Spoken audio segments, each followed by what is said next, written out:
تفاصيل ستكون في برنامج الحكم على قنوات الكاس الأولى، سيعود بتفاصيل لهاتين الحالتين، ولكن نعطي تفاصيل كاملة. كابتن عبد الرحمن الدلاوري وهو عضو لجنة التحكيم بالاتحاد الآسيوي، بالإضافة إلى ناصر العنيزي وهو عضو لجنة التحكيم في الاتحاد الخليجي، الاثنين أكد بنفس الطريقة عدم وجود ضربة جزاء للترجي الرياضي التونسي ووجود ضربة جزاء للنادي الافريقي. سنشاهد هذه الإعادة. عدم وجود ضربة جزاء، تفسير القانوني يقول أن اللاعب صحيح ذهب إلى أول شيء أن اللاعب أعطى إشارة للحكم أنه متجه للكرة بيده.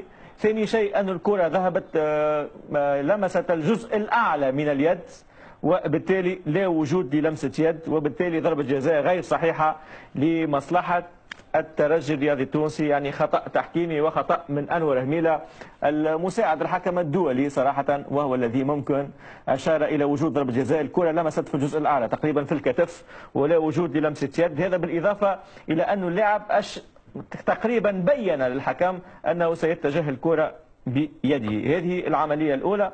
ثم مخالفة للنادي الإفريقي، وهنا أكد كل من عبد الرحمن الدلاوري وناصر العنيزي وجود ضربة جزاء لمصلحة النادي الإفريقي باعتبار اليد لم تكن طبيعية.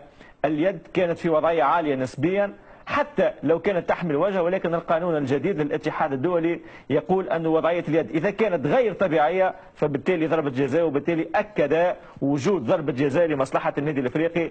يعني خطأين، ضربة جزاء غير صحيحة لمصلحة الترجي الرياضي التونسي وضربة جزاء صحيحة لمصلحة النادي الإفريقي.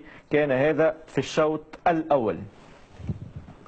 نكتفي بهذا القدر، تقريبا بينا العملية، ونقول أن الكلام على لسان عبد الرحمن الدلاوري عضو لجنة التحكيم بالاتحاد الآسيوي، وأيضا ناصر العنيزي عضو لجنة التحكيم في الاتحاد الخليجي. أنا فقط ملاحظة للصورة.